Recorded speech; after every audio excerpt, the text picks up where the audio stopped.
ನಿಮ್ಮ ಡಾಕ್ಟರ್ ವಿಶೇಷ ನೇರ ಪ್ರಸಾರ ಕಾರ್ಯಕ್ರಮಕ್ಕೆ ಸ್ವಾಗತ. ನಾನು ಶುಭಶ್ರೀ ಜೈನ್.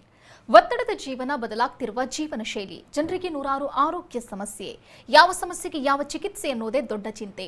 ಇಂತಹ ಸಮಸ್ಯೆ ಇರೋರಿಗೆ ಒಂದೇ ವೇದಿಕೆಯಲ್ಲಿ ಸಿಗುತ್ತೆ ಉತ್ತರ. ಇದೇ ಟಿವಿ9ನ ವಿಶೇಷ ಕಾರ್ಯಕ್ರಮ ನಿಮ್ಮ ಡಾಕ್ಟರ್.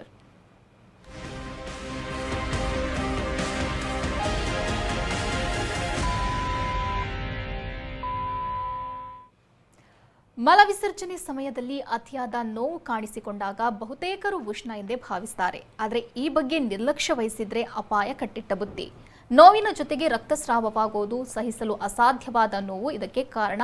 ಪೈಲ್ಸ್, ಫಿಷರ್ ಅಥವಾ ಫಿಸ್ತೂಲಾ, ಗುದದ್ವಾರದಲ್ಲಿರುವ ರಕ್ತನಾಳಗಳು ಹಿಗ್ಗಿ ಊತಕ್ಕೆ ಗುರಿಯಾಗುವುದು, ತೀವ್ರವಾದ ನೋವು ಮತ್ತು ರಕ್ತಸ್ರಾವವಾಗುವುದೇ ಪೈಲ್ಸ್ನ ಗುಣಲಕ್ಷಣಗಳು. ಇದು ಕಾಣಿಸಿಕೊಳ್ಳೋಕೆ ಮುಖ್ಯ ಕಾರಣ ಅಂದರೆ ಮಲಬದ್ಧತೆ, ಹೆಚ್ಚು ಕಾಲ ಕುಳಿತು ಕೆಲಸ ಮಾಡೋದು, ವ್ಯಾಯಾಮ, ದೈಹಿಕ ಚಟುವಟಿಕೆ ಇಲ್ಲದೆ ಇರೋದು, ಕೆಲವು ಔಷಧಿಗಳ ಅಡ್ಡ ಪರಿಣಾಮ, ಜೀವನ ಶೈಲಿ, ಆನುವಂಶಿಕ ಕಾರಣಗಳಿಂದಾಗಿ ಮೂಲವ್ಯಾಧಿ ಕಾಣಿಸಿಕೊಳ್ಳಬಹುದು. ಇದರಿಂದಾಗಿ ಕೆಲವೊಮ್ಮೆ ಕುಳಿತುಕೊಳ್ಳಲು ಮತ್ತು ಮಲಗಲು ಕಷ್ಟವಾಗುತ್ತೆ. ಪೈಲ್ಸ್ನಿಂದ ನೋವು ಅನುಭವಿಸೋರು ಹೆಚ್ಚು ಆತಂಕ ಪಡ್ತಾರೆ. ಅಲ್ಲದೆ ಮುಜುಗರಕ್ಕೆ ಒಳಗಾಗಿ ಚಿಕಿತ್ಸೆ ಪಡೆಯಲು ಹಿಂದೇಟು ಹಾಕ್ತಾರೆ. ಆದರೆ ಸಹಿಸಲಾರದ ನೋವು ಉಂಟಾದಾಗ ಚಿಕಿತ್ಸೆಯ ಮೊರೆ ಹೋಗ್ತಾರೆ. ಆದರೆ ಸೂಕ್ತವಾದ ಚಿಕಿತ್ಸೆ ಪಡೆದರೆ ಪೈಲ್ಸ್ನಿಂದ ಮುಕ್ತಿ ಪಡೆಯಬಹುದು. ಅದರಲ್ಲೂ ಹೋಮಿಯೋ ಕೇರ್ ಇಂಟರ್ನ್ಯಾಷನಲ್ ನಲ್ಲಿ ಇದಕ್ಕೆ ಶಾಶ್ವತ ಪರಿಹಾರವಿದೆ. ಈ ಬಗ್ಗೆ ಹೆಚ್ಚಿನ ಮಾಹಿತಿ ನೀಡಲಿದ್ದಾರೆ ಹೋಮಿಯೋ ಕೇರ್ ಇಂಟರ್ನ್ಯಾಷನಲ್ನ ವೈದ್ಯರಾದ ಡಾಕ್ಟರ್ ಮಂಜುನಾಥ್ ಗಣೇಶ್. ಡಾಕ್ಟರ್, ಕಾರ್ಯಕ್ರಮಕ್ಕೆ ಸ್ವಾಗತ. ನಮಸ್ತೆ. ಇನ್ನು ವೀಕ್ಷಕರೇ, ಟಿವಿ ಸ್ಕ್ರೀನ್ನಲ್ಲಿರುವಂತಹ ಸಂಖ್ಯೆಗೆ ಕರೆ ಮಾಡೋ ಮೂಲಕ ತಾವು ಡಾಕ್ಟರ್ ಜೊತೆ ನೇರವಾಗಿ ಮಾತನಾಡಬಹುದು. ಡಾಕ್ಟರ್, ಇನ್ನು ಮೊದಲನೇದಾಗಿ ಪೈಲ್ಸ್ ಬಗ್ಗೆ ಮಾತನಾಡ್ತಾ ಹೋಗೋಣ. ಪೈಲ್ಸ್ ಅಂದರೆ ಏನು, ಅದು ಕಾಣಿಸ್ಕೊಳ್ಳೋದಕ್ಕೆ ಕಾರಣ ಏನು? ಇವಾಗ ಪೈಲ್ಸ್ ಅಂದರೆ ಏನು ಅಂತ ಹೇಳ್ಬಿಟ್ಟು ತಿಳ್ಕೊಳೋದೇ ತುಂಬ ಇಂಪಾರ್ಟೆಂಟ್ ಆಗಿ ಬರುತ್ತೆ. ಯಾಕಂತ ಹೇಳಿದ್ರೆ ಯಾವುದೇ ಒಂದು ಪೇಷಂಟ್ ಕ್ಲಿನಿಕ್ಕಿಗೆ ಬಂದಾಗ ಅವರ ಮಲವಿಸರ್ಜನೆ ಮಾಡುವಂಥ ಜಾಗದಲ್ಲಿ ಹಲವಾರು ಸಮಸ್ಯೆಗಳಿದ್ರೂ ಡಾಕ್ಟರ್ ನನಗೆ ಪೈಲ್ಸ್ ಇದೆ, ಸೊ ಇದೇ ಒಂದು ಮಾತು ಬರುತ್ತೆ ಅಲ್ಲಿ. ಸೊ ಪೈಲ್ಸ್ ಇಲ್ಲದೆ ಇರ್ಬೋದು, ಅಥವಾ ಅಲ್ಲಿ ಫಿಷರ್ ಆಗಿರ್ಬೋದು, ಅಥವಾ ಫಿಸ್ಟುಲ್ ಆಗಿರ್ಬೋದು, ಅಥವಾ ಆಪ್ಸಸ್ ಆಗಿರ್ಬೋದು, ಅಥವಾ ಮಲಬದ್ಧತೆಯಿಂದ ಕೂಡ ಒಂದು ನೋವನ್ನು ಅವರು ಅನುಭವಿಸ್ತಾ ಇರ್ಬೋದು. ಬಟ್ ಇದರಲ್ಲಿ ಪ್ರಮುಖವಾಗಿ ಪೈಲ್ಸ್ ಅಂದರೆ ಏನು? ಇವಾಗ ನಮಗೆಲ್ಲರಿಗೂ ಗೊತ್ತಿರೋ ಹಾಗೆ ಇಲ್ಲಿ ಇದು ರಕ್ತನಾಳದ ಉಬ್ಬುವಿಕೆ ಅಂತ ಹೇಳ್ತೀವಿ. Because of the strain and pressure ಅಂತ ನಾವಿಲ್ಲಿ ಹೇಳ್ತಾ ಬರ್ತೀವಿ. ಇಲ್ಲಿ ನಾರ್ಮಲ್ಲಾಗಿ ಇದು ಮನುಷ್ಯನಿಗೆ ಅಥವಾ ಆ ಪೇಷಂಟಿಗೆ ತಿಳಿಯೋದು ಯಾವಾಗ ಅನ್ನೋದು ತುಂಬ ಇಂಪಾರ್ಟೆಂಟ್ ಆಗಿ ಬರುತ್ತೆ. ಇನಿಷಿಯಲ್ ಸ್ಟೇಜಸ್ ಎಲ್ಲಾದರೂ ತಿಳ್ಕೊಂಡ್ರೆ ಸೊ ದಟ್ ಅವರ ಒಂದು ಚಿಕಿತ್ಸೆಯ ಡ್ಯೂರೇಷನ್ನು ಕೂಡ ಕಡಿಮೆ ಆಗುತ್ತೆ. ಅವರಾಗೆ ಸ್ವತಃವಾಗಿಯೂ ಸ್ವಲ್ಪ ಊಟ ತಿಂಡಿ ಹೆಚ್ಚು ಕಡಿಮೆ ಮಾಡ್ಕೊಂಡು ರೆಡಿ ಮಾಡ್ಕೊಳ್ಬೋದು. ಬಟ್ ಇಲ್ಲಿ ತಡವಾಗಿ ತಿಳಿಯುತ್ತೆ. ಮೊದಲನೇದಾಗಿ ಪೈಲ್ಸ್ ಅನ್ನೋ ಸಮಸ್ಯೆ ಬಂದಾಗ, ಅವರಲ್ಲಿ ಅದು ಬೆಳೀತಾ ಇದ್ದಾಗ ತಡವಾಗಿ ಯಾಕೆ ತಿಳಿಯುತ್ತೆ ಅಂತ ಹೇಳಿದ್ರೆ, ರೆಕ್ಟಮ್ ಅನ್ನೋ ಜಾಗದಲ್ಲಿ ಸಮಸ್ಯೆಗಳನ್ನು ಪ್ರಾರಂಭ ಆಗುತ್ತೆ. ಆ ಜಾಗದಲ್ಲಿ ಪೇಯ್ನ್ ಸೆನ್ಸಿಂಗ್ ನರಗಳು ಕಡಿಮೆ ಇರುತ್ತೆ. ಆ ಮೂಮೆಂಟರಿ ಸೆನ್ಸೇಷನ್ ಚೆನ್ನಾಗಿ ಗೊತ್ತಾಗುತ್ತೆ ಹೊರತು ಅಲ್ಲಿ ನೋವು ಅನ್ನೋದನ್ನು ಅವರು ಅನುಭವಿಸ್ತಾ ಇರೋದಿಲ್ಲ. ಎಲ್ಲೇ ಆದ್ರೂ ಅಷ್ಟೇ, ನಿಮಗೆ ನೋವಂತ ಆದ್ರೇ ನೀವು ಅದಕ್ಕೆ ಸ್ವಲ್ಪ ಗಮನ ಕೊಡ್ತೀರಾ. ಸೊ ಇಲ್ಲಿ ನೋವು ಅಂತ ಬರೋದು ಕೊನೆಯಲ್ಲಿ, ಯಾವಾಗ ನಿಮ್ಮ ರಕ್ತನಾಳಗಳು ಹುಬ್ಬಿ ಹೊರಗಡೆ ಬಂದಿದೆ ಅಥವಾ ಎಲ್ಲೋ ಹರಿದು ರಕ್ತ ಚಿಮ್ಮುತ್ತಾ ಇದೆ, ನಿಮ್ಗಲ್ಲಿ ಉರಿ, ಕೆರೆತ, ಒಂಥರ ಪ್ರಿಕ್ಕಿಂಗ್ ಪೇನ್, ಏನೋ ಸೂಜಿ ಚುಚ್ತಾ ಇರೋ ಥರ ನೋವಿದೆ, ಅಥವಾ ಒತ್ತಡದ ನೋವನ್ನು ನೀವು ಅನುಭವಿಸ್ತಿರಲ್ಲ, ಆವಾಗ ನೀವು ಅದನ್ನು ಪೈಲ್ಸ್ ಅಂತ ಅಲ್ಲಿವರೆಗೂ ಬರ್ತೀರಾ. ಅಥವಾ ನೀವೆಲ್ಲ ಕೈ ಹತ್ತಿದಾಗ ನಿಮ್ಮ ಕೈಗೆ ಏನಾದ್ರು ಸಾಫ್ಟ್ ಕುಷನ್ ಏನಾದ್ರು ಫೀಲ್ ಆಗ್ತಾ ಇದೆ ಅಂತ ಹೇಳಿದಾಗ ನೀವು ಅದನ್ನು ಪೈಲ್ಸ್ ಅಂತ ಹೇಳ್ತೀರ. ಸೊ ಯಾಕಂದರೆ ಇದು ಇಷ್ಟು ಮಟ್ಟಿಗೆ ಬಂದ್ರೇ ನಮಗದು ತಿಳಿದು ಬರುತ್ತೆ. ದೇಹದ ಒಳಗ ಭಾಗದಲ್ಲೇ ಆಗ್ತಾ ಇದ್ರೆ ಅದು ತಿಳಿದು ಬರೋದಿಲ್ಲ ಅಲ್ಲಿ. ಸೊ ಇದಕ್ಕೆ ಕಾರಣಗಳು ಅಂತ ಹೇಳಿದ್ರೆ ಪ್ರಮುಖವಾಗಿ ಮಲಬದ್ಧತೆ ಅಂತ ಹೇಳ್ತೀವಿ. ಬಟ್ ಇದಕ್ಕಿಂತ ಮುಂಚಿತವಾಗಿ ಗ್ಯಾಸ್ಟ್ರಿಕ್ಕು, ಎಸಿಡಿಟಿ ಕೂಡ ಇಲ್ಲಿ ಸಮಸ್ಯೆನೇ. ಯಾಕಂದರೆ ಅನ್ಲೆಸ್ ಅಂಟಲ್ಲಿ ನಿಮಗೆ ಅದು ಸಮಸ್ಯೆ ಇದ್ದು ಅಲ್ಲಿ ಅಜೀರ್ಣ ಆಗ್ತಾ ಇದೆ, ಅಥವಾ ಅಲ್ಲಿ ನಿಮ್ಗೊಂದು ಡಿಸ್ಕಂಫರ್ಟ್ ಇದ್ರೇ ಇಲ್ಲಿ ಎಕ್ಸಿಟಲ್ಲಿ ನಿಮಗೆ ಸಮಸ್ಯೆ ಬರೋದು. ಸೊ ಇನ್ಲೆಟ್ಟು ಮತ್ತು ಆ ಡೈಜೆಷನ್ ಪ್ರೋಸೆಸ್ ಎಲ್ಲನೂ ಕರೆಕ್ಟಾಗಿದ್ದರೆ ನಿಮಗೆ ಎಕ್ಸ್ಕ್ರೀಟ್ರಿ ಅಥವಾ ಎಕ್ಸಿಟ್ ಪ್ರೋಸೆಸ್ಸಲ್ಲಿ ನಿಮಗೆ ಸಮಸ್ಯೆ ಬರೋದಿಲ್ಲ. ಬಟ್ ಇಲ್ಲಿ ಅಲ್ಲೇ ಸಮಸ್ಯೆಗಳು ಇರೋದ್ರಿಂದ ಮೊದಲನೇದಾಗಿ ಆ ಡೈಜೆಷನ್ನೇ ಕಾರಣ ಆಗಿಬರುತ್ತೆ ಇವಾಗ. ಸೊ ಅದಕ್ಕೆ ಗ್ಯಾಸ್ಟ್ರಿಕ್ ಇರ್ಬೋದು, ಅಥವಾ ಎಸಿಡಿಟಿ ಇರ್ಬೋದು, ಅಥವಾ ಗರ್ಡ್ ಅನ್ನೋ ಸಮಸ್ಯೆ ಇರ್ಬೋದು, ಅಥವಾ ಅಲ್ಸರೇಷನ್ಸ್ ಅನ್ನೋ ಸಮಸ್ಯೆಗಳಿರ್ಬೋದು, ಕೊಲೋನಲ್ ಇಶ್ಯೂಸು ಕೂಡ ಇರ್ಬೋದು. ಅದೇ ಥರವಾಗಿ ಮಲಬದ್ಧತೆ. ಸೊ ಇವಾಗ ಮಲಬದ್ಧತೆ ಯಾಕೆ ಆಗಬೇಕು? ಒಂದು ಪ್ರಮುಖವಾದ ಒಂದು ಕಾರಣ ಮಲಬದ್ಧತೆ ಅಂತ ತಗೊಂಡಾಗ, ಅಥವಾ ಕಾನ್ಸ್ಟಿಪೇಷನ್ ಅಂತ ತಗೊಂಡಾಗ ಯಾಕೆ ಆಗಬೇಕು ಅಂತ ಹೇಳಿದ್ರೆ, ರೆಕ್ಟಮಿನ ಕೆಲಸ ಏನು ಅಂತ ಹೇಳಿದ್ರೆ, last part of the intestine, ರೆಕ್ಟಮಿನ ಕೆಲಸ ಏನು ಅಂತ ಹೇಳಿದ್ರೆ, ಆ ಒಂದು ಎಕ್ಸ್ಕ್ರೀಟರಿ ಮೆಟೀರಿಯಲ್ ಇರುವಂಥ ನೀರನ್ನು ಎಳ್ಕೊಳೋವಂಥದ್ದು. ಸೊ ನೀರನ್ನು ತೊಗೊಂಡಾಗ ಏನಾಗುತ್ತೆ, ಆ ಎಕ್ಸ್ಕ್ರೀಟರಿ ಮೆಟೀರಿಯಲ್ಲು ಬ್ರಿಟಲ್ ಆಗುತ್ತೆ, ಹಾರ್ಡ್ ಆಗುತ್ತೆ. ಸೊ ಅದನ್ನು ಎಕ್ಸ್ಪೆಲ್ ಮಾಡೋದಕ್ಕೂ ಕೂಡ ಕಷ್ಟ ಆಗ್ತಾ ಬರುತ್ತೆ. ಸೊ ಇಲ್ಲಿ ಸಮಸ್ಯೆ ಅಲ್ಲೇ ಇದೆ. ಯಾಕಂದರೆ ನಮ್ಮ ದೇಹಕ್ಕೆ ಕೊಡಬೇಕಾದಷ್ಟು ನೀರನ್ನು ನಾವು ಕೊಡಲಿಲ್ಲ ಅಂತ ಹೇಳಿದಾಗ ನಮ್ಮ ಎಕ್ಸ್ಕ್ರೀಟರ್ನು ಕೂಡ ಹಾರ್ಡ್ ಆಗುತ್ತೆ. ಅದನ್ನು ನಾವು ಎಕ್ಸ್ಪೆಲ್ ಮಾಡೋದಕ್ಕೆ ನಾವು ಹೊಟ್ಟೆಯನ್ನು ಸ್ಕ್ವೀಸ್ ಮಾಡಿ ಮುಕ್ಕಿ ಅದನ್ನು ನಾವು ಎಕ್ಸ್ಪೆಲ್ ಮಾಡೋದಕ್ಕೆ ಪ್ರಯತ್ನ ಪಡ್ತೀವಿ. ಆ ಪ್ರಾರಂಭ ಅದು ಎಕ್ಸ್ಪೆಲ್ ಮಾಡೋದೇ ಒಂದು ಪ್ರಾರಂಭ. ಇವಾಗ ನೀವು ಹೇಳ್ಬೋದು ಡಾಕ್ಟರ್ ನಂಗೆ ಅದು ತೊಂದರೆ ಇಲ್ಲ ಬಟ್ ನನಗೆ ಲೂಸ್ ಮೋಷನ್ನೇ ಆಗ್ತಾ ಇದೆ ಅಂತ ಹೇಳಿದ್ರೆ ಲ್ಯಾಕ್ಸಿಸಿಟಿ ಕೂಡ ಸಮಸ್ಯೆ ಬರುತ್ತೆ. ಯಾಕಂದರೆ ನೀವು ಲೂಸ್ ಮೋಷನ್ನ ವಿತ್ ಹೋಲ್ಡ್ ಮಾಡೋದಕ್ಕೆ ನೀವು ಆದಷ್ಟು ಸ್ಟ್ರೈನನ್ನು ಹಾಕ್ತಾ ಇರ್ತೀರ. ಸೊ ದಟ್ ಅದು ನಿಮಗೆ ಮೋಷನ್ ತಾನೇ ಲೂಸ್ ಆಗಿ ಹೋಗ್ತಾ ಇದೆ ಅಂತ ನೀವು ಅಂದ್ಕೊಳ್ತೀರ, ಬಟ್ ಅದನ್ನು ಇಡೋದಕ್ಕೆ ನೀವು ಅಲ್ಲಿ ಸ್ಟ್ರೈನನ್ನು ಹಾಕ್ತಾ ಇರ್ತೀರ. ದಿಸ್ ಆರ್ ಆಲ್ ಬೇಸಿಕ್ಲಿ ಸಿಂಪ್ಟಮಿಕ್ಲಿ ನೀವು ಅನುಭವಿಸ್ತಾ ಇದ್ದಾಗ ನಾವು ಅರ್ಥ ಮಾಡಿಕೊಂಡು ಬರುವಂಥದ್ದು. ಸೊ ಅದರಿಂದ ಮೊದಲನೇದು ಮಲಬದ್ಧತೆ ಆಗಿರುವಂಥದ್ದು ಅಥವಾ ನೀವು ಅದು ಸ್ಟ್ರೈನನ್ನು ಮಾಡ್ತಾ ಇರುವುದು ಅಂದರೆ ದೇಹದ ತೂಕ ಹೆಚ್ಚಳಕ ಅಂತ ಹೇಳ್ತೀವಿ, ಸೆಡೆಂಟ್ರಿ ಲೈಫ್ ಸ್ಟೈಲ್ ಅಂತ ಹೇಳ್ತೀವಿ, ಅಥವಾ ಬೇರೆ ಏನೋ ಸಮಸ್ಯೆಗಳಲ್ಲಿ ಬಳಲ್ತಾ ಇರೋರಲ್ಲಿ ಅಂತ ಹೇಳ್ತೀವಿ. ಅವ್ರು ತೊಗೊಳ್ತಾ ಇರೋವಂಥ ಔಷಧಿ ಇರ್ಬೋದು ಅಥವಾ ಅವ್ರು ಬಳಲ್ತಾ ಇರುವಂಥ ಮೆಡಿಕಲ್ ಕಂಡೀಷನ್ ಇರ್ಬೋದು. ಇವಾಗ ಥೈರಾಯ್ಡ್ ಅಂತ ಎಕ್ಸಾಂಪಲ್ ತೊಗೊಂಡ್ರೆ ಹೈಪೋಥೈರಾಯ್ಡಿಸಮಲ್ಲಿ ಕಾನ್ಸ್ಟಿಪೇಷನ್ ಇದೆ, ಬಟ್ ಹೈಪರ್ ಥೈರಾಯ್ಡಲ್ಲಿ ಫ್ರೀಕ್ವೆಂಟ್ ಸ್ಟೂಲ್ಸ್ ಇದೆ. ಸೊ ಇಲ್ಲಿ ಇಬ್ಬರೂ ಕೂಡ ಸಮಸ್ಯೆಗೆ ಬರ್ತಾರೆ ಇಲ್ಲಿ. ಸೊ ಅದರಿಂದ certain conditions of medicine and medications ಕೂಡ ಸಮಸ್ಯೆ ಆಗುತ್ತೆ. ಡಯಾಬಿಟಿಸ್ ಕಂಪ್ಲೇಂಟಲ್ಲಿ ಮೆಡಿಕೇಷನ್ಸ್ಗಳಿಂದ ಸಮಸ್ಯೆಗಳು ಉಂಟಾಗ್ತಾ ಬರುತ್ತೆ. ಪ್ಲಸ್ ಅವರು ತಗೊಳ್ಳುವಂಥ ಊಟ ತಿಂಡಿ ಹೆಚ್ಚು ಕಡಿಮೆಗಳಿಂದನೂ ಕೂಡ ಅವ್ರಲ್ಲಿ ಸಮಸ್ಯೆಗಳು ಬರ್ತಾ ಇರುತ್ತೆ ಇಲ್ಲಿ. ಸೊ ಇಲ್ಲಿ ಕೆಲಸ ಮಾಡುವಂಥದ್ದು, ಕೂತ್ಕೊಂಡೇ ಇರೋದು, ಓಡಾಡ್ತಾ ಇರೋದು ಅಥವಾ ಅವ್ರ ಸ್ಟ್ರೈನು, ಊಟ ತಿಂಡಿ ಎಲ್ಲನೂ ಕೂಡ ಇಲ್ಲಿ ಲೆಕ್ಕ ಬರ್ತಾ ಇರುತ್ತೆ. ಎಷ್ಟೋ ಸತಿ ಇವಾಗ ಲೈಫ್ ಸ್ಟೈಲ್ ಅನ್ನೋದು ಹೆಚ್ಚಾಗಿದೆ. ಸೊ ಲೈಫ್ ಸ್ಟೈಲ್ ಚೇಂಜಸ್ ನೀವು ಮಾಡ್ಕೊಂಡಿರೋದೇ ಒಂದು ಲೈಫ್ ಸ್ಟೈಲ್ ಚೇಂಜ್. ನಿಮ್ಮ ಅನುಕೂಲಕ್ಕೆ ಪ್ರಕಾರವಾಗಿ ನೀವೆಲ್ಲದನ್ನು ಅಡ್ಜಸ್ಟ್ಮೆಂಟ್ ಮಾಡ್ಕೊಂಡು ಬಂದಿದ್ದೀರ. ಆ ಅಡ್ಜಸ್ಟ್ಮೆಂಟ್ ಮಾಡ್ಕೊಂಡಿರೋದ್ರಲ್ಲಿ ನಿಮಗೆ ಸಮಸ್ಯೆ ಉಂಟಾಗ್ತಾ ಇದೆ ಅಲ್ಲಿ. ಸೊ ಅದರಿಂದ ದಿನನಿತ್ಯ ಮಾಡಬೇಕಾಗಿರುವಂಥ ಕಾರ್ಯಗಳನ್ನು ಮಾಡ್ಕೊಂಡು ಹೋಗೋದ್ರಿಂದ ಸಮಸ್ಯೆಗಳು ಬರೋದಿಲ್ಲ ನಿಮಗಲ್ಲಿ. ಮತ್ತು ಇನ್ನೊಂದು ಕಾರಣ ಅಂತ ಹೇಳಿದ್ರೆ ಇರಾಟಿಕ್ ಪ್ಯಾಟರ್ನ್ಸ್ ಆಫ್ ಡಯಟ್. ನೀವು ಹೇಳ್ತೀರಾ ನಾನು ಡಯಟ್ ಫಾಲೋ ಮಾಡ್ತಾ ಇದ್ದೀನಿ ಅಂತೇಳಿ, ನೀವು ಫಾಲೋ ಮಾಡ್ತಾ ಇರೋವಂಥ ಡಯಟು ಸೂಕ್ತವಾಗಿದೆಯಾ, ಅದಕ್ಕೆ ನೀವು ನೆಸೆಸಿಟಿ ಇದೆಯಾ ಆ ಡಯಟನ್ನು ನೀವು ಫಾಲೋ ಮಾಡೋದಕ್ಕೆ ಅಂತ ತಿಳ್ಕೊಳೋದಿಲ್ಲ. ಬಟ್ ಎಲ್ಲೋ ಫ್ಯಾನ್ಸಿಯಾಗಿ ಎಲ್ಲೋ ಓದ್ತೀರಾ, ಎಲ್ಲೋ ಕೇಳ್ತೀರಾ, ಅದನ್ನು ಅಭ್ಯಾಸ ಮಾಡ್ಕೊತೀರಾ. ಕೀಟೋ ಡಯಟ್ ಅಂತ ಹೇಳ್ಬಿಟ್ಟು ಹೆಚ್ಚಾಗಿ ನಾನ್ ವೆಜ್ಜನ್ನು ತಿಂತಾ ಹೋಗ್ತೀರಾ. ನೀವಿಲ್ಲಿ ವೆಜಿಟೇಬಲ್ ಡಯಟ್ ಅಂತ ಹೇಳ್ತಾರೆ, ಗ್ರೀನ್ ಡಯಟ್ ಅಂತ ಹೇಳ್ತಾರೆ, ಅದನ್ನು ತಿಂತೀರಾ. ಇಂಟರ್ಮಿಡಿಯೆಂಟ್ ಡಯಟ್ಗಳನ್ನು ಫಾಲೋ ಮಾಡೋಕ್ಕೆ ಹೋಗ್ತೀರಾ. ವಾಟರ್ ಡಯಟ್ ಅಂತ ಹೇಳ್ತೀರಾ, ಪ್ಯಾಟರ್ನ್ ಫಾಸ್ಟಿಂಗ್ ಡಯಟ್ ಅಂತ ಹೇಳ್ತಾರೆ. ಈ ಥರದನ್ನೆಲ್ಲ ನೀವೇ ತಿಳ್ಕೊಂಡು ಮಾಡೋದು ನಿಮಗದು ಸೂಕ್ತನಾ ಅಂತ ತಿಳ್ಕೊಂಡು ಮಾಡೋದ್ರಿಂದ ಸಮಸ್ಯೆಗಳು ಬರೋದಿಲ್ಲ. ಬಟ್ ತಿಳಿದೇ ಮಾಡೋರಲ್ಲಿ ಹೆಚ್ಚಾಗಿ ಗ್ಯಾಸ್ಟ್ರಿಕ್ ಸಮಸ್ಯೆಗಳು ಪ್ಲಸ್ ಈ ಪೈಲ್ಸ್ ಫಿಶರ್ಗಳನ್ನು ನಾವು ನೋಡ್ತಾ ಇದ್ದೀವಿ ಇಲ್ಲಿ. ಓಕೆ ಡಾಕ್ಟರ್, ಕಾಲರ್ ಇದ್ದಾರೆ. ಯಮನಪ್ಪ ಅಂತ ಬೆಳಗಾವಿಯಿಂದ ಕರೆ ಮಾಡಿದ್ದಾರೆ. ನಮಸ್ತೆ. ನಮಸ್ತೆ ಮೇಡಮ್. ಸಮಸ್ಯೆ ಹೇಳ್ಕೊಳ್ಳಿ, ಡಾಕ್ಟರ್ ಇದ್ದಾರೆ. ಹಲೋ. ಏನಿಲ್ಲ ನಮಸ್ತೆ ಸರ್. ನಮಸ್ತೆ, ಹೇಳಿ ಸರ್. ಸರ್ ಮೂಲವ್ಯಾಧಿ ಆಗಿದೆ ರೀ. ಹಾಂ, ಅದ ಸ್ವಲ್ಪ ಮಡಿಕೆ ಇದಾವು, ಅದಕ್ಕೆ ಹೆಂಗೆ ಯಾವ ಕ್ರಮ ತಗೋಬೇಕು ಸರ್? ಓಕೆ ಸರ್, ಇವಾಗ ನಿಮಗೆ ಮೂಲವ್ಯಾಧಿ ಆಗಿದೆ, ಪೈಲ್ಸ್ ಆಗಿದೆ ಅಂತ ತಿಳಿದಿದೆ. ಸೊ ಈ ಮೂಲವ್ಯಾಧಿಯಲ್ಲೂ ಕೂಡ ಎಷ್ಟನೇ ಡಿಗ್ರಿಯಲ್ಲಿದೆ ಅಂತ ಹೇಳೋದು ತಿಳ್ಕೊಳೋದು ಮುಖ್ಯ ಆಗುತ್ತೆ. ಸೊ ಇವಾಗ ಮೊದಲನೇದು ಅಂತ ಹೇಳಿದ್ರೆ ನಿಮ್ಮ ದೇಹದ ಒಳಭಾಗದಲ್ಲೇ ಇರುತ್ತೆ. ನಿಮಗೆಲ್ಲೋ ಸ್ವಲ್ಪ ನಿಮ್ಮ ಮಲವಿಸರ್ಜನೆ ಮಾಡಬೇಕಾದ್ರೆ ಸ್ವಲ್ಪ ಹೆಚ್ಚು ಕಡಿಮೆ ನೋವು ಆಗ್ತಾ ಇರ್ಬೋದು ಅಥವಾ ಸ್ಟ್ರೈನ್ ಆಗ್ತಾ ಇರುತ್ತೆ ಇಲ್ಲಿ ಒಂದು. ಅಥವಾ ಎರಡನೇ ಡಿಗ್ರಿಯಲ್ಲಿ ಏನಾಗಿರುತ್ತೆ ಅಂದರೆ ಮಲವಿಸರ್ಜನೆ ಮಾಡುವಂಥ ಟೈಮಲ್ಲಿ ಹೊರ ಬರುತ್ತೆ ಮತ್ತು ಪುನಃ ಒಳ ಹೋಗ್ತಾ ಇದೆ. ಸೊ ಇದು ಯಾವುದು ಡಿಗ್ರಿ ಅಂತ ತಿಳ್ಕೊಳ್ಳಿ. ಮೂರನೇದ್ರಲ್ಲಿ ಏನಾಗುತ್ತೆ ಅಂದರೆ ಹೊರನೇ ಬಂದುಬಿಡುತ್ತೆ ಅದು ಮಲವಿಸರ್ಜನೆ ಮಾಡಬೇಕಾದ್ರೆ. ಅದರ ನಂತರ ನೀವು ಕೈ ಹಚ್ಚಿ ಒಳಗಡೆ ಹಾಕ್ತೀರಾ, ಅದನ್ನು ದಬ್ತೀರಾ ಒಳಗಡೆಗೆ. ಸೊ ಇದು ಮೂರನೇದು. ನಾಲ್ಕನೇದು ಅಂದರೆ ದೇಹದಿಂದ ಹೊರಗಡೆನೇ ಇರುತ್ತೆ, ದ್ರಾಕ್ಷಿ ಗೊಂಚಲು ಥರ ಹೊರಗಡೆ ಬಿದ್ದಿರುತ್ತೆ. ಸೊ ನಿಮ್ಮಲ್ಲಿ ಯಾವ ಥರದ್ದಿದೆ, ನಿಮ್ಮಲ್ಲಿ ಎಷ್ಟನೇ ಡಿಗ್ರಿಯಲ್ಲಿದೆ ಅಂತ ತಿಳ್ಕೊಂಡು ನೀವು ಸೆಲ್ಫ್ ಎಕ್ಸಾಮಿನೇಷನ್ ಮಾಡ್ಬೋದು.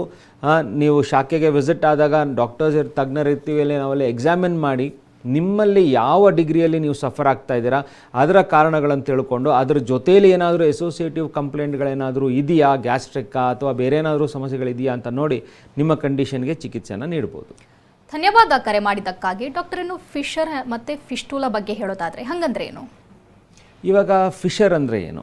ಸೊ ಇವಾಗ ನಮಗೆಲ್ಲ ಗೊತ್ತಿದೆ, ನಮ್ಮ ಲಿಪ್ಸ್ ಕ್ರ್ಯಾಕ್ ಆಗುತ್ತೆ, ಸೊ ಕಾರ್ನರ್ಸ್ ಕಟ್ ಆಗುತ್ತೆ, ಬ್ಲೀಡ್ ಆಗುತ್ತೆ, ಸೊ ನೋವು, ಕೆರೆತ, ಉರಿ ಎಲ್ಲ ಇರುತ್ತೆ. ಸೊ ಅದೇ ಥರನೇ ನಮ್ಮ ಎಕ್ಸ್ಕ್ರೀಟಿ ಅಥವಾ ಆರಿಫೈಸ್, ಏನಲ್ ಆರಿಫೈಸ್ ಅಂತ ಹೇಳ್ತೀವಿ ನಾವಲ್ಲಿ. ಸೊ ಆ ಜಾಗದಲ್ಲಿ ಕ್ರ್ಯಾಕ್ಸು, ಕಟ್ಸು, ವೂಂಡ್ಸ್ ಆದಾಗ ನಾವು ಅದನ್ನು ಫಿಶರ್ಸ್ ಅಂತ ಹೇಳ್ತೀವಿ. ಸೊ ಇದು ಯಾಕೆ ಆಗಬೇಕು? ಒಂದು quantity of the stool expelled ಅಂದರೆ ನೀವು ಎಕ್ಸ್ಕ್ರೀಟನ್ನು ಎಕ್ಸ್ಪೆಲ್ಡ್ ಮಾಡಿದಾಗ ನೀವು ಹಾಕುವಂಥ ಪ್ರೆಷರು ಪ್ಲಸ್ ಆ ಕ್ವಾಂಟಮ್ ಒಂದೇ ಸತಿ ಡಿಸ್ಚಾರ್ಜ್ ಆದಾಗ ಆ ಎಕ್ಸ್ಪ್ಯಾನ್ಷನ್ನಿಂದ ಎಲಾಸ್ಟಿಸಿಟಿ ಟೇರ್ ಆಗುವಂಥ ಸಾಧ್ಯತೆಗಳಿದೆ. ಇದು ಒನ್ ಕಂಡೀಷನ್ಸು. ಆ್ಯಂಡ್ ವರ್ಮ್ ಇನ್ಫೆಸ್ಟೇಷನ್ಸು, ಹುಳುಗಳಿರೋದ್ರಿಂದ ಆ ಇರಿಟೇಷನ್ಗಳಿಂದ ಸಣ್ಣದಾಗಿ ಗಾಯ ಕೂಡ ಆಗ್ತಾ ಬರುತ್ತೆ. ಅಂದರೆ ನೀವು ಹಾಕ್ಕೊಡುವಂಥ ಉಡುಗೆಗಳಲ್ಲೂ ಕೂಡ ಸಮಸ್ಯೆಗಳಾಗುತ್ತೆ. ಸ್ವಲ್ಪ ಡ್ರೈನೆಸ್ ಫೀಲ್ ಆದಾಗ ಟೇರ್ ಆಗಿರುವಂಥದ್ದು ಕೂಡ ಇದೆ. ಡ್ಯೂರಿಂಗ್ ಮೆನ್ಸ್ಟ್ರುವೇಷನಲ್ಲಿ ಸ್ವಲ್ಪ ಸಮಸ್ಯೆಗಳನ್ನು ಹೆಣ್ಮಕ್ಳು ಇದರಲ್ಲಿ ನೋಡ್ತಾ ಇರ್ತಾರೆ, ಒಂದು ರೀಸನ್. ಇನ್ನೊಂದು, ದೇಹದ ನೀರಿನ ಸರಬರಾಜನ್ನು ಕಮ್ಮಿ ಮಾಡಿದಾಗ ಹೇಗೆ ನಿಮ್ಮ ತುಟಿ ಹೊಡೆಯೋದು ಅದೇ ಥರನೇ ನಿಮ್ಮ ರೆಕ್ಟಲ್ ಆರಿಫೈಸ್ ಕೂಡ ಟೇರ್ ಆಗಿ ಹೋಗುತ್ತೆ ಅಲ್ಲಿ. ಸೊ ಅದರಿಂದ ಇದು ಅಲ್ಲಿ ಈಕ್ವಲಿ ಪ್ರೊಪೋರ್ಷನೇಟ್ ಆಗಿದೆ ಇಲ್ಲಿ. ಅಂದರೆ ಒಂದು ಅನ್ಯಾಚುರಲ್ ಸೆಕ್ಷುವಲ್ ಹ್ಯಾಬಿಟ್ಸು ಆ ಥರದ್ದು ಏನಾದರೂ ಇದ್ದಲ್ಲೂ ಕೂಡ ಡ್ಯಾಮೇಜ್ ಆಗ್ತಾ ಬರುತ್ತೆ ಇಲ್ಲಿ. ಸೊ ಇದರಲ್ಲಿ ಆಮೇಲೆ ಇದಕ್ಕಿಂತನೂ ಪರ್ಸ್ನಲ್ ಹೈಜೀನ್ ಎಷ್ಟೋ ಸತಿ ಏನಾಗುತ್ತೆ, ಎಲ್ಲೋ ಹೊಟ್ಟೆ ಕೆಟ್ಟಿದೆ ಅಂತೇಳಿ ಫ್ರೀಕ್ವೆಂಟ್ ಮೋಷನ್ಸ್ನ ಪಾಸ್ ಮಾಡಿರ್ತೀರ, ನೀವಲ್ಲಿ ವಾಟರ್ ವಾಶನ್ನು ಮಾಡಿರ್ತೀರ, ಅದು ಫ್ಲಾಸೆಟ್ ಡೈರೆಕ್ಟ್ ಮಾಡಿರ್ತೀರ, ಅಥವಾ ಟಿಶ್ಯೂ ವೈಪನ್ನು ಮಾಡಿರ್ತೀರ. ಸೊ ಈ ಥರ ಆದಾಗ ಡ್ರೈನೆಸ್ಸಿಂದ ಕೂಡ ಕ್ರ್ಯಾಕ್ಸ್ ಆಗುವಂಥದ್ದಿದೆ, ಎಕ್ಸ್ಟ್ರಾ ವೆಟ್ನೆಸ್ಸಿಂದನೂ ಕೂಡ ಸ್ಕಿನ್ ಡ್ಯಾಮೇಜ್ ಆಗುವಂಥದ್ದಿದೆ. ಸೊ ಈ ಥರ ಕಂಡೀಷನ್ಸಲ್ಲಿ ಎಲ್ಲಿ ಕಟ್ ಆಗಿರುತ್ತೆ ಅಲ್ಲಿಂದ ಬ್ಲೀಡ್ ಆಗುವಂಥದ್ದು, ಇಚ್ಚಿಂಗ್, ಇರಿಟೇಷನ್ಸನ್ನು ನೀವು ಫೇಸ್ ಮಾಡಿದಾಗ ಇದನ್ನು ನಾವು ಫಿಶರ್ಸ್ ಅಂತ ಹೇಳ್ತೀವಿ. ಈಗ ಮತ್ತೊಂದು ಫಿಸ್ಟುಲಾ ಅಂದರೆ ಏನು ಅಂತೇಳಿದ್ರೆ ಆ ಸ್ಮಾಲ್ ಕನೆಕ್ಷನ್ ದೇಹದ ಹೊರಭಾಗದಿಂದ ಒಳಭಾಗಕ್ಕೆ ಒಂದು ರಂಧ್ರ ಇದೆ, ಒಂದು ಕೆನಾಲಿಂಗ್ ಆಗಿದೆ ಅಂತ ಹೇಳ್ತೀವಿ ನಾವು. ದೇಹದ ಹೊರಭಾಗದಲ್ಲಿ ಒಂದು ಸಣ್ಣ ತೂತು ಕಾಣುತ್ತೆ ನಮಗದು. ಸೊ ಅಲ್ಲಿ ನಿಮ್ಗದು ಒಳಗಡೆ ರೆಕ್ಟಮ್ಗೆ ಹೋಗಿದ್ರೆ ವಿಂಡ್ ಪಾಸ್ ಮಾಡಿದಾಗ ನಿಮ್ಗಲ್ಲಿ ಪಾಸ್ ಆಗ್ತಾ ಇರುತ್ತೆ, ಅಥವಾ ಲೂಸ್ ಮೋಷನ್ಸ್ ಆ ಥರದ್ದೇನೋ ಮಾಡಿದಾಗ 2 ಓಪನಿಂಗಿಂದ ಬರ್ತಾ ಇರುತ್ತೆ. ಸೊ ಕಾನ್ಸ್ಟೆಂಟಾಗಿ ಪೇಯ್ನು, ನೋವು, ಡಿಸ್ಕಂಫರ್ಟು, ಮತ್ತು ಸ್ವಲ್ಪ ದಿನಗಳಿಂದ ಹೆಚ್ಚಾಗಿದ್ದಾಗ ಪಸ್ ಡಿಸ್ಚಾರ್ಜು, ಬ್ಲಡಿ ಡಿಸ್ಚಾರ್ಜು ಕೂಡ ಬರುವಂಥದ್ದು ನೀವು ನೋಡ್ತೀರಾ ಅಲ್ಲಿ. ಇನ್ ಕೇಸ್ ಆ ಡಿವಿಯೇಷನ್ ಎಲ್ಲಾದರೂ ಬೇರೆ ಕಡೆಗೆ ಹೋಗಿದೆ ಅಂತ ಹೇಳಿದ್ರೆ, ಡಿವಿಯೇಟ್ ಆಗಿದೆ ಅದರ್ ದ್ಯಾನ್ ದರ್ ಏನೋ ರೆಕ್ಟಲ್ ಕಂಡೀಷನ್ ಅಂದರೆ ಡಿವಿಯೇಟ್ ಆಗಿದೆ ಅಂತ ಹೇಳಿದ್ರೆ ಪಸ್ ಡಿಸ್ಚಾರ್ಜ್ಗಳನ್ನು ನೋಡ್ತೀರಾ. ಆ ಜಾಗ ಹೋಗಿರೋಂಥ ಟ್ರ್ಯಾಕಲ್ಲಿ ಸ್ವಲ್ಪ ಹೆವಿನೆಸ್ಸನ್ನು ನೀವು ಫೀಲ್ ಮಾಡ್ತಾ ಇರ್ತೀರ. ಸೊ ಈ ಥರ ಕಂಡೀಷನ್ ಆಗೋದಕ್ಕೆ ಕಾರಣ ಅಂತ ಹೇಳಿದ್ರೆ ಒಂದು ಆಪ್ಸಸ್ ಅಥವಾ ಒಂದು ಕುರ ಆಗಿರುತ್ತೆ ಅಲ್ಲಿ. ಸೊ ಅದನ್ನು ನೀವು ಹೊಡೆದಿರ್ತಿರೋ, ಇಲ್ಲ ಸರ್ಜಿಕಲಿ ಓಪನ್ ಆಗಿರ್ತಿರೋ, ಒಂದು ಆರ್ಟಿಫಿಷಿಯಲ್ ಒಂದು ಉಂಡನ್ನು ಕ್ರಿಯೇಟ್ ಆಗಿರುತ್ತೆ. ಅದು ಮಾಗೋದಕ್ಕಾಗಿ ಟೈಮ್ ತಗೊಂಡು, ಸೊ ಅದು ಅಲ್ಲಿಂದ ಒಂದು ಕೆನಾಲಿಂಗ್ ಫಾರ್ಮೇಷನ್ ಮಾಡಿಕೊಂಡಾಗ ನಿಮ್ಗಲ್ಲಿ ಸಮಸ್ಯೆ ಬರುತ್ತೆ. ಎಷ್ಟೋ ಸತಿ ಪಯೋನಿಡಲ್ ಸೈನಸ್ಸು, ಈ ಅಲ್ಲಿರುವಂಥ ಕೂದಲುಗಳಲ್ಲಿ ಒಂದು ಇನ್ಫೆಕ್ಷನ್ ಆಗುವಂಥದ್ದು. ಸೊ ಆ ಸಮಸ್ಯೆಗಳು ಹೆಚ್ಚಾಗಿ ಕೂತು ಕೆಲಸ ಮಾಡೋರಂಥವ್ರು, ತುಂಬ ಎಕ್ಸೆಸಿವ್ ಆಗಿ ಸ್ವೆಟ್ ಆಗುವಂಥವ್ರಲ್ಲಿ ನಾವು ನೋಡ್ತೀವಿ. ಪ್ಲಸ್ ಎಷ್ಟೋ ಸತಿ ನಾವು ಫಿಸ್ಟುಲನ್ನು ಹೆರಿಡಿಟ್ರಿ ಅಂತ ಹೇಳ್ತೀವಿ. ಸೊ ಪೈಲ್ಸು ಕೂಡ ಹೆರಿಡಿಟ್ರಿ ಅಂತ ಹೇಳ್ಬೋದು, Fisher is an occupational conditions ಅಂತ ಹೇಳ್ಬೋದು. ಬಟ್ ಫಿಸ್ಟುಲಾ ಅನ್ನೋದು ಎಷ್ಟೋ ಸತಿ ಹೆರಿಡಿಟ್ರಿ ಆಗಿ ಬರುವಂಥದ್ದು. ತಂದೆ ತಾಯಿ ತಾತ ಅಜ್ಜಂದರಲ್ಲಿದ್ದರೆ ಮಕ್ಕಳಲ್ಲಿ ಬರುವಂಥ ಸಾಧ್ಯತೆ ಕೂಡ ಇರುತ್ತೆ. ಎಸೋಸಿಯೇಟಿವ್ ಆಗಿ ಕ್ರಾನ್ಸ್ ಡಿಸೀಸು ಆ ಥರದ್ದೇನಾದರೂ ಬಂದಾಗ ದೇಹದ ಆ ಒಂದು ಮಲವಿಸರ್ಜನೆ ಮಾಡುವಂಥ ಜಾಗದಲ್ಲಿ ಒಂದು ರಂಧ್ರಗಳನ್ನು ಫಾರ್ಮೇಷನ್ ಆಗಿ ಸಮಸ್ಯೆಗಳು ಬರುತ್ತೆ. ಸೊ ಈ ಥರದ್ದನ್ನು ನಾವು ಫಿಸ್ಟುಲಾ ಅಂತ ಹೇಳ್ತೀವಿ. ಓಕೆ ಡಾಕ್ಟರ್, ಮತ್ತಷ್ಟು ಮಾಹಿತಿ ತಮ್ಮಿಂದ ಪಡಿತೇನೆ. ನಿಮ್ಮ ಡಾಕ್ಟರ್ ಮುಂದುವರಿಯುತ್ತೆ ವಿರಾಮದ ಬಳಿಕ. ನಿಮ್ಮ ಡಾಕ್ಟರ್ ಕಾರ್ಯಕ್ರಮಕ್ಕೆ ಮತ್ತೆ ಸ್ವಾಗತ. ಡಾಕ್ಟರ್, ಈ ಸಮಸ್ಯೆ ಅನ್ನುವಂಥದ್ದು ಸಾಕಷ್ಟು ಮುಜುಗರ ಉಂಟು ಮಾಡುವಂತಹ ಸಮಸ್ಯೆ. ಹಾಗಾಗಿ ಡಾಕ್ಟರ್ ಹತ್ರ ಹೋಗೋದಕ್ಕೆ ಎಲ್ಲರೂ ಹಿಂದೇಟು ಹಾಕ್ತಾರೆ, ಮನೆಯಲ್ಲೇ ಏನೇನೋ ಮದ್ದು ಮಾಡಿ ಕಡಿಮೆ ಮಾಡ್ಕೊಳ್ಳೋದಕ್ಕೆ ಟ್ರೈ ಮಾಡ್ತಾರೆ. ಇದರಿಂದ ಸಾಧ್ಯನಾ? ಎಸ್, ಎಷ್ಟೋ ಸತಿ ಈ ಕಂಪ್ಲೇಂಟು ಬಂದಾಗ ನಮಗೆ ಪೇಷಂಟ್ ನಮ್ಮ ಕ್ಲಿನಿಕ್ಗಳಿಗೆ ವಿಸಿಟ್ ಮಾಡಿದಾಗ ಅವ್ರದ್ದು 4th ಡಿಗ್ರಿಯಲ್ಲಿ ಇರ್ತಾರೆ ಅಥವಾ 3rd ಡಿಗ್ರಿಯಲ್ಲಿ ಬಂದಿರ್ತಾರೆ. ಅಲ್ಲಿ ಇದು ಮುಜುಗರದ್ದೇ ಸ್ಟೇಟ್ ಅಂತ ಹೇಳ್ತೀವಿ ನಾವು. ಪುರುಷರಿಗಾಗಲಿ ಸ್ತ್ರೀಯರಿಗಾಗಲಿ ಮಕ್ಕಳಲ್ಲಾಗಲಿ ಎಲ್ಲರಿಗೂ ಇದು ಮುಜುಗರದ ಸ್ಟೇಟ್. ಯಾಕಂದರೆ ಹೇಳ್ಕೊಳೋದಕ್ಕೆ ತುಂಬ ಕಷ್ಟ ಆಗುತ್ತೆ ಇದು. ಯಾಕಂದರೆ ಮಲವಿಸರ್ಜನೆ ಮಾಡುವಂಥ ಜಾಗ ಬಗ್ಗೆ ಹೇಳ್ಕೊಳೋದು ತುಂಬ ಕಷ್ಟ ಆಗುತ್ತೆ. ಸೊ ಇನ್ನೊಂದು ಏನಾಯ್ತಂದರೆ ನಮ್ಮ ಐಡೆಂಟಿಫಿಕೇಷನ್, ನನಗೆ ಇದೇ ಸಮಸ್ಯೆನೇ ಇದೆ ಅಂತೇಳಿ ಐಡೆಂಟಿಫಿಕೇಷನ್ ಮಾಡೋದು ಕಷ್ಟ ಆಗುತ್ತೆ. ಯಾಕಂದರೆ ಕಣ್ಣು ಕಾಣದೇ ಇರೋವಂಥ ಜಾಗದಲ್ಲಿ ಇದು. ಸೊ ಅದಕ್ಕೆ ಮನೆ ಮದ್ದುಗಳಿಗೆ ಅಂತೇಳಿ ಹಲವಾರು ಪೇಷಂಟ್ಗಳು ಹೋಗ್ತಾರೆ. ಬಟ್ ಇನಿಷಿಯಲ್ ಆಗಿ ಫಸ್ಟು ನಿಮ್ಮ ಏನು ಡಯಟ್ ಇದೆ, ನಿಮ್ಮ ಪ್ರಾದೇಶಿಕವಾಗಿ ಅಥವಾ ನಿಮ್ಮ ಮನೆಯಲ್ಲಿ ಏನನ್ನು ಊಟ ತಿಂಡಿ ಮಾಡ್ತಾ ಇದ್ದೀರಾ ಅದರಲ್ಲಿ ಸಮಸ್ಯೆ ಆಗುತ್ತಾ ಇದೆಯಾ ಅಂತ ಫಸ್ಟ್ ರೂಲ್ ಔಟ್ ಮಾಡಿ. ಆ ಥರ ಇದ್ದಾಗ ಅದರಲ್ಲಿ ಏನು ವ್ಯತ್ಯಾಸಗಳನ್ನು ನೀವು ನೋಡ್ತೀರಾ, ನಿಮ್ಮ ಪ್ಯಾಟರ್ನ್ ಆಫ್ ಸ್ಟೂಲಿಂಗ್ ಎಲ್ಲಿ ಚೇಂಜ್ ಆಗ್ತಾ ಇದೆ ಅನ್ನೋದನ್ನು ತಿಳ್ಕೊಳ್ಳಿ. ಸೊ ಅದನ್ನಲ್ಲಿ ಕರೆಕ್ಷನ್ ಮಾಡಿದ್ರೆ ಎಷ್ಟೋ ಸತಿ ಒಂದು 50% ಹೋಗ್ತೀರಾ ನೀವಲ್ಲಿ. ಅದನ್ನು ಬಿಟ್ಟು ಈ ಗಿಡಮೂಲಿಕೆ ತೊಗೊಳ್ಬೇಕು, ಅದೇನೋ ಆ ರಸ ಕುಡಿಬೇಕು, ಅದನ್ನು ಮಾಡಬೇಕು, ಇದನ್ನು ಮಾಡಬೇಕು ಅಂತ ಹೇಳ್ಕೊಂಡು ಆ ಕಡೆಗೆ ಹೋಗಬೇಡಿ. ಒಂದು ಊಟ ತಿಂಡಿ ವ್ಯತ್ಯಾಸ ಇಸ್ ಫೈನ್, ಬಟ್ ಈ ಥರದನ್ನು ಮಾಡೋದಕ್ಕೆ ಹೋಗಬೇಡಿ. ಸೆಕೆಂಡ್ ಥಿಂಗ್ ಅಂದರೆ ನಿಮ್ಮ ಪಕ್ಕದಲ್ಲೇ ಇರುವಂಥ ಮೆಡಿಕಲ್ ಸ್ಟೋರ್ಗೆ ಹೋಗಿ ಆತನ ತಲೆಯನ್ನು ತಿಂದು ಔಷಧಿಗಳನ್ನು ತೊಗೊಂಡು ನಿಮ್ಮ ಹೆಲ್ತನ್ನು ಇನ್ನೂ ಕೆಡಿಸ್ಕೊಳ್ಬೇಡಿ. ಸೊ ಆದಷ್ಟು ಮನೆ ಮದ್ದು ಮಾಡಬೇಕಾದ್ರೆ ಒಂದು ಡಯಟ್ರಿ ಚೇಂಜಸ್ ಪ್ಯಾಟರ್ನ್ಗಳನ್ನು ಮಾಡಿ. ಅದಕ್ಕಿಂತ ಮುಂಚೆ ಒಂದು ಸೆಲ್ಫ್ ಎಕ್ಸಾಮಿನೇಷನ್ ಆ್ಯಂಡ್ ಡಾಕ್ಟ್ರನ್ನು ವಿಸಿಟ್ ಮಾಡೋದು ತುಂಬ ಅಡ್ವೈಸ್ಡ್ ಇಲ್ಲ. ಯಾಕಂತೇಳಿದ್ರೆ ಡಾಕ್ಟ್ರನ್ನ ಭೇಟಿ ಮಾಡಿದಾಗಲೇ ಅವರ ಒಂದು ಫಿಸಿಕಲ್ ಎಕ್ಸಾಮಿನೇಷನಿಂದ ಯಾವ ಸ್ಟೇಜಸ್ಸಲ್ಲಿದೆ, ಏನಾಗಿದೆ, ಅದು ಫಿಶರಾ, ಫಿಸ್ಟುಲಾನ, ಇಲ್ಲ ಪೈಲ್ಸ್ ಅಂತ ತಿಳ್ಕೊಂಡು ಅದರ ಪ್ರಕಾರವಾಗಿ ಚಿಕಿತ್ಸೆಗೆ ಹೋಗೋದು ಒಳ್ಳೆಯದಿಲ್ಲ. ಓಕೆ ಡಾಕ್ಟರ್, ಟ್ರೀಟ್ಮೆಂಟ್ ಪ್ರೊಸೀಜರ್ ಬಗ್ಗೆ ಮಾತನಾಡೋದಾದರೆ ಹೋಮಿಯೋಕೇರ್ ಇಂಟರ್ನ್ಯಾಷನಲ್ನಲ್ಲಿ ಹೇಗಿರುತ್ತೆ? ಈಗ ಹೋಮಿಯೋಕೇರ್ ಇಂಟರ್ನ್ಯಾಷನಲಲ್ಲಿ it's very simple and easily palatable ಅಂತ ಹೇಳ್ತೀವಿ. ಔಷಧಿಗಳೆಲ್ಲ ಸ್ವೀಟ್ ಆಗಿರುತ್ತೆ. ಸೊ ಇದನ್ನು ಈಸಿಯಾಗಿ ಮಕ್ಕಳು ಆಗಲಿ ವಯಸ್ಕರಾಗಲಿ ಎಲ್ಲರೂ ತೊಗೊಳ್ಬೋದು ಇದರಲ್ಲಿ. ಸೊ ಇದನ್ನು ನಾವು ಹೇಗೆ ಅರೈವ್ ಆಗ್ತೀವಿ, ಸೊ ನಾವಿಲ್ಲಿ ಕೊಡುವಂಥ ಟ್ರೀಟ್ಮೆಂಟ್ನ ಕಾನ್ಸ್ಟಿಟ್ಯೂಷನಲ್ ಥೆರಪಿ ಅಂತ ಹೇಳ್ತೀವಿ. ಬಟ್ ಈ ಕಾನ್ಸ್ಟಿಟ್ಯೂಷನಲ್ ಥೆರಪಿ ಅಂದರೆ ಏನು? ಸೊ ಯಾವುದೇ ಒಂದು ಪೇಷಂಟ್ ಬಂದಾಗ ಅವರ ಸಂಪೂರ್ಣ ಡೀಟೇಲನ್ನು ತೊಗೊಳ್ತೀವಿ. ಸೊ ಅವರ ಸಮಸ್ಯೆಗಳನ್ನು ನಾವು ತಿಳ್ಕೊಳ್ತೀವಿ ಮೊದಲು. ಸೊ ಯಾವಾಗಿಂದ ಇದೆ, ಯಾವ ಥರ ಇದೆ ಅನ್ನೋ ಡೀಟೇಲ್ಗಳನ್ನು ಗ್ಯಾದರ್ ಮಾಡ್ಕೊಳ್ತೀವಿ. Past medical and present medical history ಕಡೆಗೆ ಹೋಗ್ತೀವಿ. ಸಮಸ್ಯೆ ಅದರಿಂದ ಏನಾದರೂ ಬರ್ತಾ ಇದೆಯಾ ಅಥವಾ ಅದಕ್ಕೆಲ್ಲಾದರೂ ಔಷಧಿನ ಕಾಂಟ್ರಾಇಂಡಿಕೇಟ್ ಆಗಬಾರ್ದು ಅನ್ನೋ ನಿಟ್ಟಿನಲ್ಲಿ ಅದ್ರ ಡೀಟೇಲ್ಸ್ ತಿಳ್ಕೊಳ್ತೀವಿ. ಅದಾದಮೇಲಿಂದ ಫ್ಯಾಮಿಲಿ ಹಿಸ್ಟ್ರಿ ಹೆರಿಡಿಟ್ರಿ ಆಗಿದೆಯಾ ಅಂತ ನೋಡ್ಕೊಳೋದಕ್ಕೆ. ಯಾಕಂದರೆ ಹೆರಿಡಿಟ್ರಿ ಆಗಿದೆ ಅಂದರೆ ಸಿವಿಯಾರಿಟಿ ಪ್ಲ್ಯಾನ್ ಗೊತ್ತಾಗುತ್ತೆ, ಎಷ್ಟುವರೆಗೂ ಹೋಗ್ಬೋದು ಇದು ಅಂತ ತಿಳ್ಕೊಳ್ಬೋದಾಗುತ್ತೆ. So it gives you an guideline. So ಈ ಥರ ಇದೆ ಅಂತ ಹೇಳಿದ್ರೆ ತಿಳ್ಕೊಳ್ಬೋದು. ಯಾವುದೇ ಒಂದು ಪೇಷಂಟ್ ಆಗಲಿ ಅವರ ದಿನಚರಿ ಬೆಳಗ್ಗೆ ಎದ್ದಾಗಿಂದ ರಾತ್ರಿ ಮಲಗೋವರೆಗೂ ಅವ್ರು ಮಾಡುವಂಥ ಚಟುವಟಿಕೆಗಳು, ಕೆಲಸ, ಕಾರ್ಯ, ಸ್ಟ್ರೈನು ಎಲ್ಲನೂ ಊಟ ತಿಂಡಿಯ ವ್ಯತ್ಯಾಸಗಳನ್ನು ನಾವು ಲೆಕ್ಕ ಹಾಕ್ಕೊಳ್ತೀವಿ. ಡಯಟ್ರಿ ಚೇಂಜಸ್ ಬೇಕಾದಲ್ಲಿ, ಲೈಫ್ ಸ್ಟೈಲ್ ಚೇಂಜಸ್ ಬೇಕಾದಲ್ಲಿ ನಾವು ಕೊಡ್ತಾ ಹೋಗ್ತೀವಿ.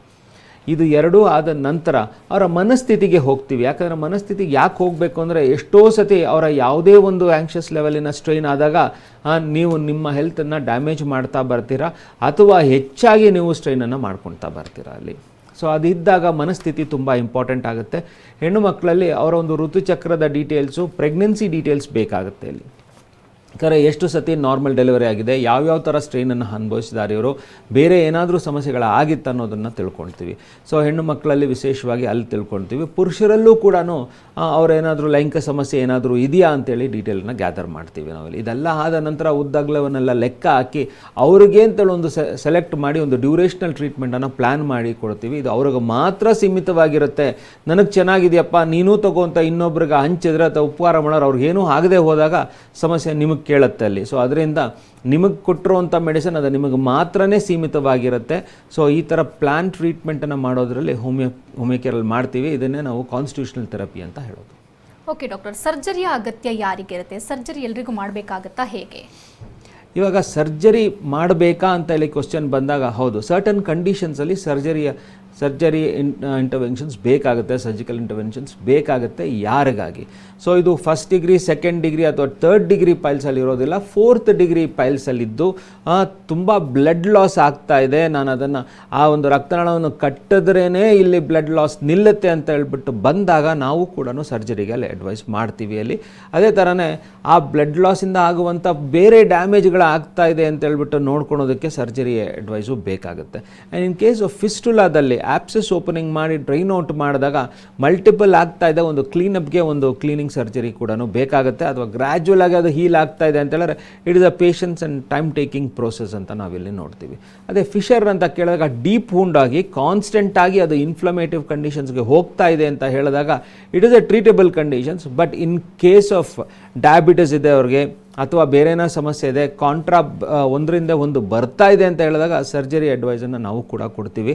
ಸೊ ಎಲ್ಲನೂ ಕೂಡ ಆಗುತ್ತೆ ಅನ್ನೋದನ್ನು ಇಲ್ಲಿ ಇರೋದಿಲ್ಲ. ಸರ್ಜರಿಗೆ ಹೋಗುವಂಥ ಕೇಸಸ್ಗೆ we clearly advise this has to go under the knife ಅಂತ ಹೇಳ್ಬಿಟ್ಟು. ಟೆಸ್ಟ್ಗಳ ಬಗ್ಗೆ ಹೇಳೋದಾದರೆ ಡಾಕ್ಟರ್, ಯಾವೆಲ್ಲ ಟೆಸ್ಟ್ಗಳನ್ನು ಮಾಡಬೇಕಾಗುತ್ತೆ? ಇವಾಗ ಟೆಸ್ಟ್ಗಳನ್ನು ಪೈಲ್ಸು, ಫಿಶರ್, ಫಿಸ್ಟುಲಾದಲ್ಲಿ ಯಾಕೆ ಮಾಡಬೇಕು ಅನ್ನೋದು ತುಂಬ ಇಂಪಾರ್ಟೆಂಟ್ ಆಗಿದೆ ಇಲ್ಲಿ. ಸೊ ಗ್ಯಾಸ್ಟ್ರಿಕ್ಕನ್ನು ರೂಲ್ ಔಟ್ ಮಾಡೋದಕ್ಕೆ ನಾವಿಲ್ಲಿ ಸ್ವಲ್ಪ ಲಿವರ್ ಫಂಕ್ಷನ್ ಟೆಸ್ಟ್ಗಳನ್ನು ಕೊಡ್ತೀವಿ ಇಲ್ಲಿ. ಬ್ಲಡ್ ಲಾಸ್ ಏನಾದರೂ ಹೆಚ್ಚಿಗೆ ಆಗ್ತಾ ಇದೆ ಅಂತ ನೋಡೋದಕ್ಕೆ ಕ್ಲಾಟಿಂಗ್ ಟೈಮ್ ಆ್ಯಂಡ್ ಬ್ಲೀಡಿಂಗ್ ಟೈಮಿನ ಡೀಟೇಲ್ಗಳನ್ನು ತೊಗೊಳ್ತೀವಿ ನಾವಿಲ್ಲಿ. ಸೊ ಅದೇ ಥರನೇ ಅವರ ಕಂಪ್ಲೀಟ್ ಬ್ಲಡ್ ಟೆಸ್ಟ್ ಬೇಕಾಗುತ್ತೆ ಇಲ್ಲಿ. ಸೊ ಇವಾಗ ಪೈಲ್ಸಿನ ಕಂಡೀಷನ್ ಬಂದಾಗ ಅಥವಾ ಫಿಸ್ಟುಲಾ ಕಂಡೀಷನ್ಸಲ್ಲಿ ಬಂದಾಗ ಒಂದು ಸ್ಕ್ಯಾನನ್ನು ನಾವು ಅಡ್ವೈಸ್ ಮಾಡ್ತೀವಿ. ಒಂದು ಸತಿ ಡೈ ಇಂಜೆಕ್ಟ್ ಮಾಡಿ ಎಲ್ಲರಿಗೂ ಹೋಗಿದೆ ಟ್ರ್ಯಾಕ್ ಅಂತ ನೋಡ್ಕೊಳೋದಕ್ಕೆ ಒಂದು ಫಿಸ್ಟುಲೋಗ್ರಾಮ್ ಅನ್ನೋದನ್ನು ಕೂಡ ಅಡ್ವೈಸ್ ಮಾಡಬೇಕಾಗುತ್ತೆ.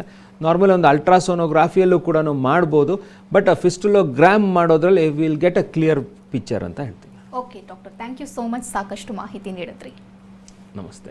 ಇನ್ನು ವೀಕ್ಷಕರೇ, ಡಾಕ್ಟರನ್ನು ನೇರವಾಗಿ ಭೇಟಿಯಾಗಬೇಕು ಅಂದರೆ ಅಡ್ರೆಸ್ ಪ್ಲೇಟ್ ಇಂತಿದೆ, ನೋಟ್ ಮಾಡ್ಕೊಳ್ಳಿ. Homeocare international private limited Bengaluru ಶಾಖೆಗಳು ಜಯನಗರ, ಮಲ್ಲೇಶ್ವರ, ಇಂದಿರಾನಗರ, HSR ಲೇಔಟ್. ಇತರೆ ಶಾಖೆಗಳು ಬೆಳಗಾವಿ, ದಾವಣಗೆರೆ, ಹುಬ್ಬಳ್ಳಿ, ಮೈಸೂರು, ಮಂಗಳೂರು, ಕಲಬುರಗಿ, ಬಳ್ಳಾರಿ, ವಿಜಯಪುರ, ಹಾಸನ, ಬೀದರ್, ಶಿವಮೊಗ್ಗ, ತುಮಕೂರು. ದೂರವಾಣಿ ಸಂಖ್ಯೆ 180010081212.